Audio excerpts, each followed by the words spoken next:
Hi everyone, what you're about to listen to is an interview that I took in person while attending the Crypto Commons Gathering Conference in Austria in August 2021. The conference itself was a wonderful experience where people of a lot of different backgrounds and political ideas were able to discuss openly and safely about how crypto can intersect with fostering the commons. What you'll notice from these interviews is that these differences in thought are sometimes apparent because we all come from different places, and what was honestly refreshing about the experience is that we could do it in a supportive environment.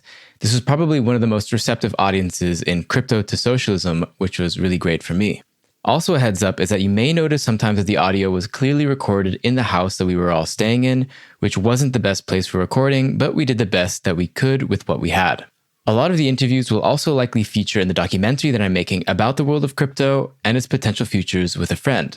A big reason I was able to make it to this conference was thanks to all the support I received from patrons, so if you find the work that I do important, I hope you'll consider helping out starting at $3 per month on patreon.com/theblockchainsocialist.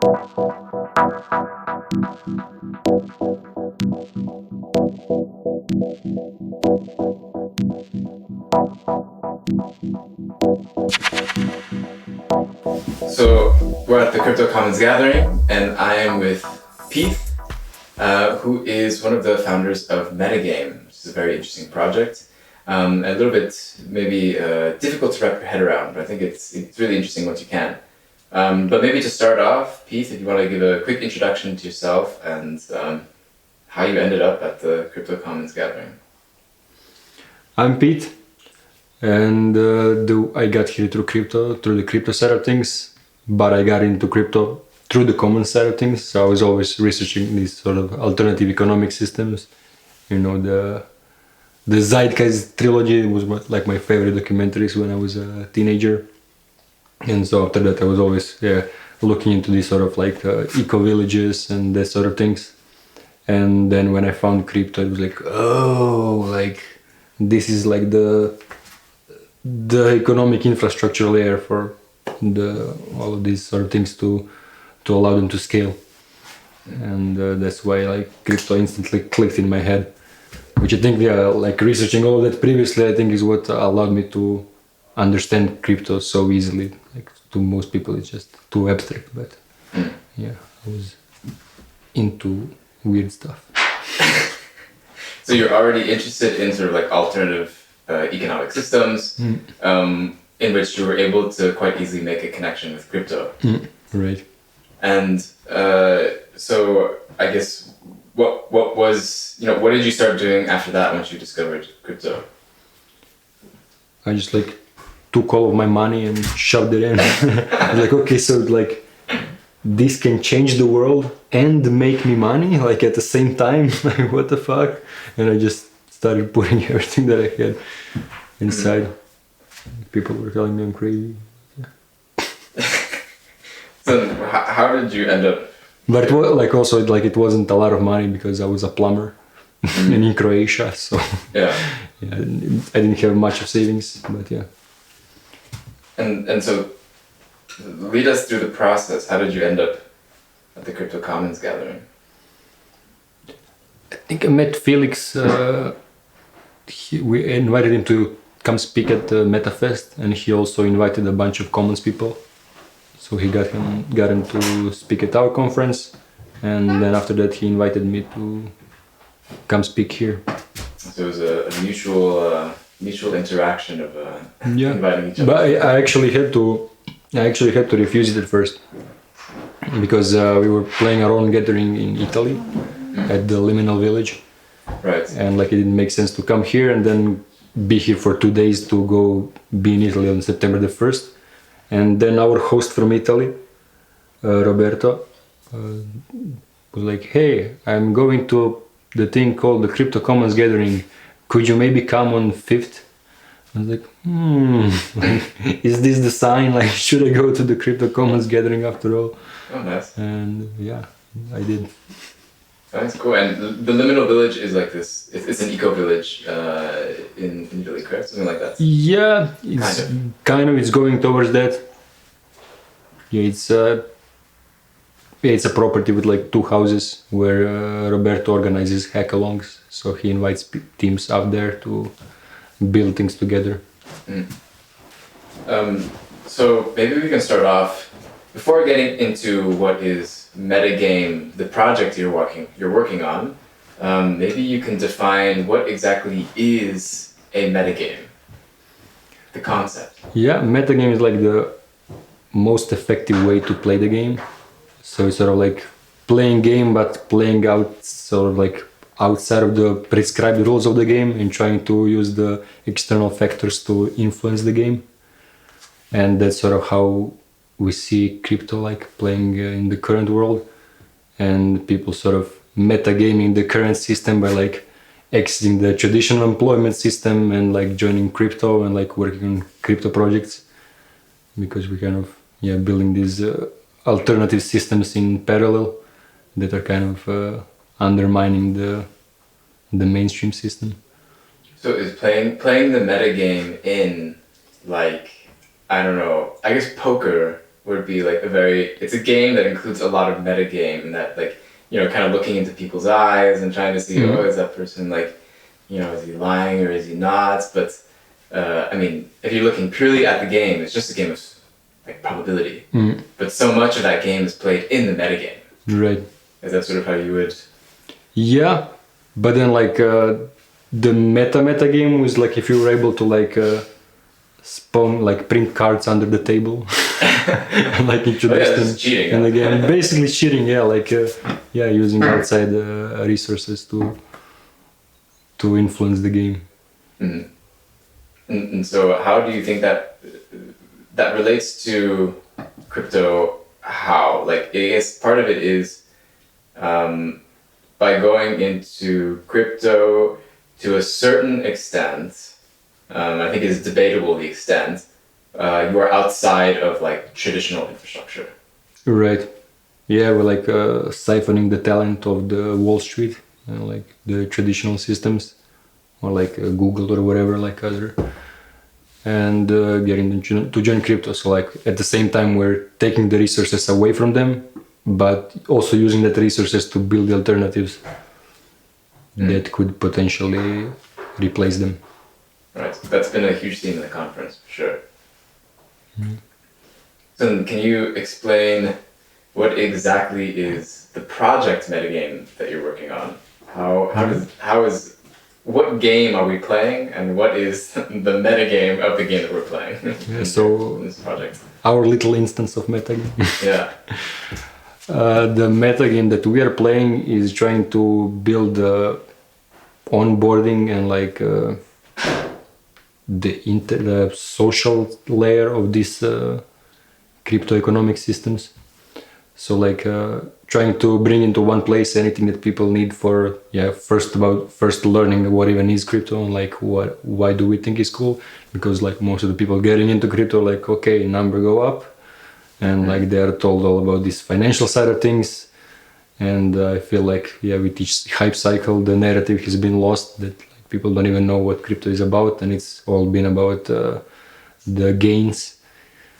And so we're trying to bring back the narratives and teach people like what crypto is really about. So like part of it is just basic onboarding, so getting people from not knowing anything about crypto to knowing like what it means and what it would mean for them, and then helping them like find projects that they could contribute to, or like skills that they could acquire which they could then use to contribute to projects.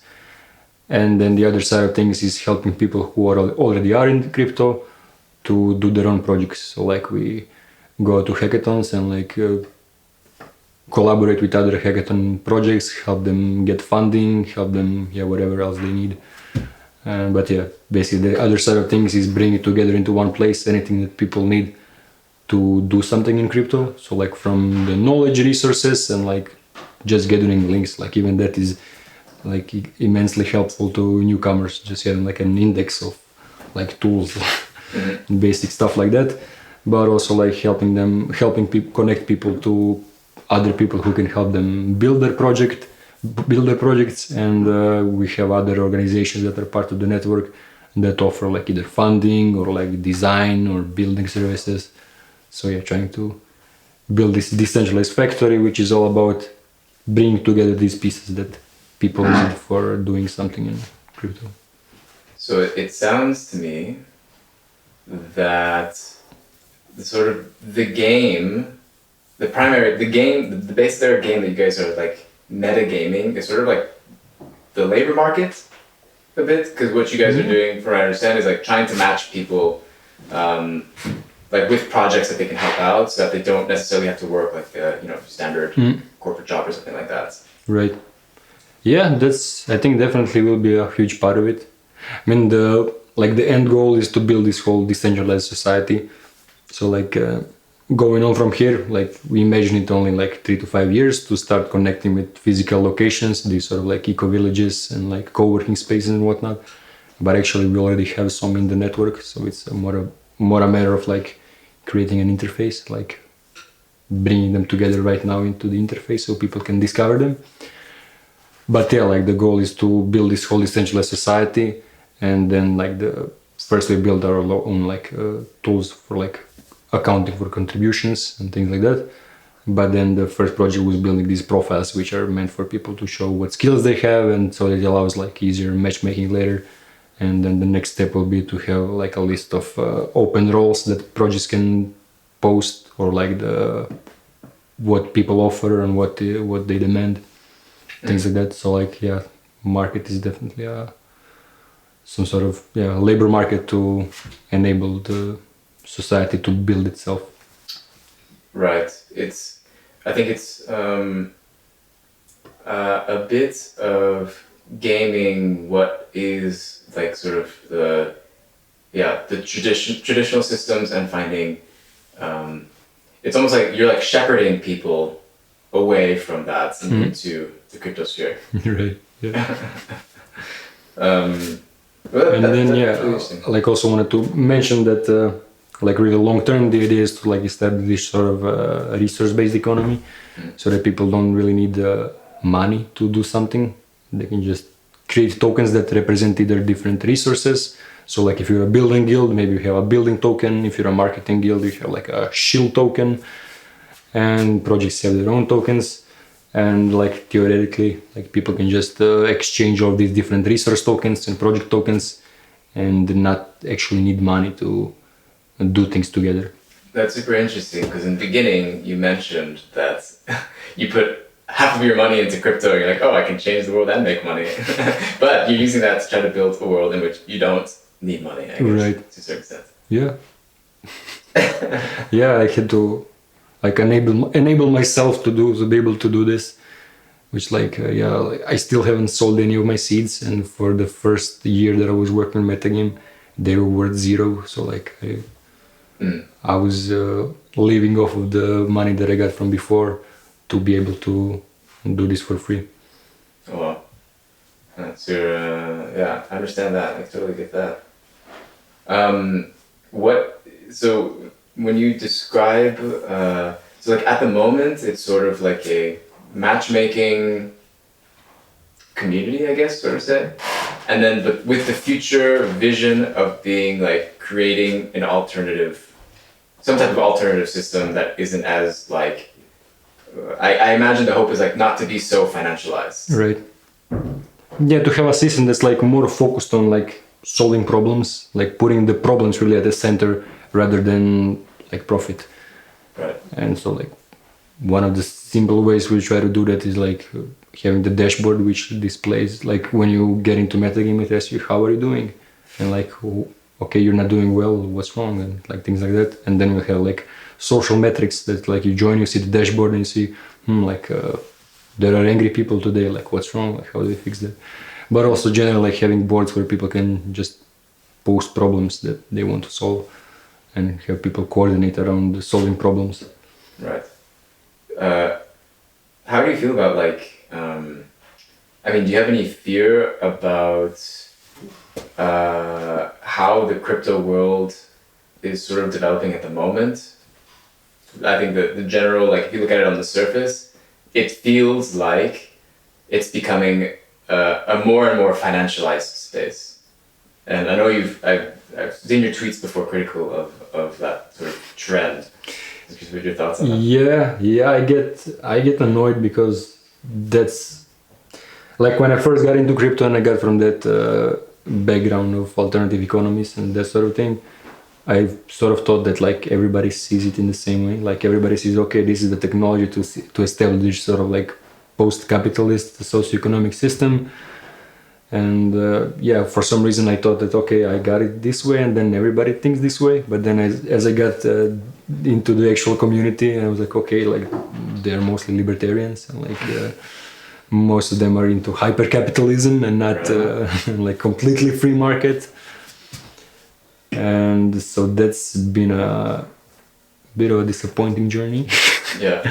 But it was still good. And then like as time went on, like with each hype cycle, like it's been getting worse, and it's been more and more about money. And I was specifically most annoyed with like DAOs, because like initially when everybody was talking about DAOs, it was all about like democratic organizations, like decentralized. But it turned out that like most of the people didn't really know, I guess, what is implied, like what kind of decentralization. Right. So what turns out is like just architectural decentralization, like the organization is on a blockchain, but like it doesn't mean that it's actually like politically decentralized, that like decision making is decentralized. And yeah, what we're getting is like this sort of decentralized organizations which are just plutocracies, like just governed by money, which is also been disappointing. Yeah. But yeah, I think a lot of people are working on solutions for this. I mean, I think there are also like good reasons why people still currently have it this way. Like no good Sybil resistance. Like you can't really have a democratic system when anybody can just create infinite accounts. So there are problems that need to be solved. But yeah, there are definitely worrying parts about the current trend. Yeah. Have you had to like? Because I imagine you might have people that come into metagame with that mindset. Do you have to like maybe like deprogram them a little bit or something? Yeah. Try to explain that to them. We try to filter them before they get it. Sure, yeah. So like on the landing page you have like who metagame is for, and then the final point is who metagame is not for. And it says like those who are here to like get rich quick, those who want the Lambos, and a few lines like that. We try to illustrate the point, but still like since it's become predominantly about people who are here to get money, then like there are more and more people who are like that and who get into me like, oh, how can I get seeds? And like, yeah, definitely need to like a part of it is deprogramming and like trying to really explain metagame to people before they get into metagame, so they don't like come with weird expectations. Yeah. I was gonna ask a question, then I forgot it. Also, like with seeds, like people ask, "Oh, why should I buy seeds?" And I always say, like, the number one reason, because you like metagame, you want it to succeed. Like, that should be the reason. Like, if you really want, you can buy it like partially for speculative reasons, and like we do have like plans on making seeds make more sense. But like that should be the main reason. Like we really want to keep on marketing that as the main point. Okay, the reason you buy seeds is because you like metagame. Like that's why you should buy seeds. Right. Yeah, I imagine that's like a fairly difficult onboarding process or filtering process. In the crypto space. Yeah, yeah, which explains like why seeds still have like a 1.2 million market cap, which in crypto is like nothing. How do you think through this filtering process, how do you think the metagame community differs from maybe other types of crypto communities?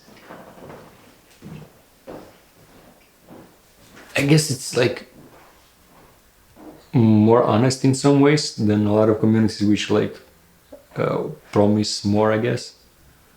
And like we try to really under promise and like try to explain what it's Like, okay, don't expect to make money, don't expect, like, try to come without expectations. And like general onboarding, I think we're doing pretty good. Like we got a decent onboarding system because that was previously our main pain point. Like people like just dropped in and have no idea like what to actually do. Maybe can you explain, like, if I want to join Metagame, what do I need to do? So like the official path is to fill out the form in the wiki, but after you fill out the form, you are also encouraged to join Discord, which is how like most active people actually get in, because like they're not happy with just living at the form. They get in and they start asking questions. But yeah, like when people express interest, they like somebody talks to them, and if they seem like they're interested enough or like aligned enough with the ideas, then they are given this testing role, which is called the Engaged Doctor. And then they have this sort of onboarding program where there are calls every Friday, which onboard like we have this guy called Mizant, which used to be a tourist guide, so he does a pretty good job at like showing people around. Yeah. And they need to create at least 20 XP, which is not a lot, in 4 weeks, and then they like become full players.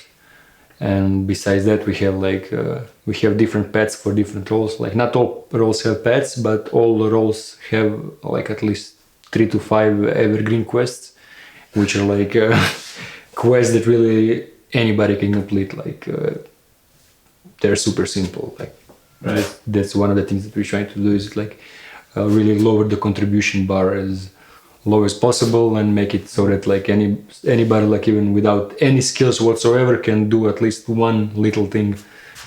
And like also we've been focused a lot on non-technical people, because in general people get into crypto and they're like, oh, I'm not a developer, there's not a developer, there's nothing for me to do. But there's a lot of things to do for non-developers. Yeah. So that's what we're trying to also like explain and show these different paths. And yeah.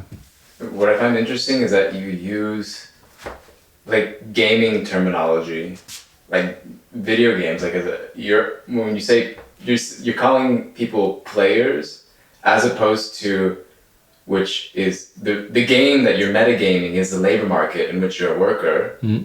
But here you're referring to people as players, mm-hmm. and you have like quests and things like that, and using like gaming terminology to explain, I guess, what would just be like, you know, it's a fucking task that your boss tells you to do at your normal job.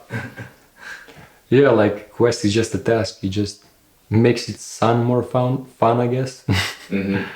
Like it definitely caters to a certain type of crowd, which like I also... Gaming crowd? Yeah, like more nerdy people, which are like people who are building this space, kind of. Yeah. And yeah, overall, like the main reason we're doing it is really try to make it as fun as possible. Mm. Making it fun to create post-capitalist systems. Yeah, and like a lot of people who work in metagame always say that like it really doesn't feel like work. Like you do things like you pick your own work, you do what you like, what you want to do, and you hang out with all these cool people, and it's fun. And yeah, people like it. Nice. Now I have to ask you, because I ask everyone, but what do the crypto commons mean to you? The crypto commons. Yeah, you told me to think about that question, but I didn't. What do they mean to me? Yeah, I guess like merging, trying to merge again like crypto with these sort of post-capitalist ideas, rather than letting it go on to this hyper-capitalist ideas which is like the main trend. So to me it kind of means hope. Like there are people who really are about like establishing new systems, who really aren't here like because somebody told them that they can make a lot of money. And I think that's great. Nice. Well, thanks a lot for taking the time. People should definitely check out Metagame. You should tell them where can they check that out actually, and where can people follow you? You can find Metagame at metagame.wtf, and you can find me on Twitter, Telegram at Peth, so Petheth, and yeah, DM's open. Just ask me whatever. Cool. Yeah, and thank you guys. Yeah, thanks for coming.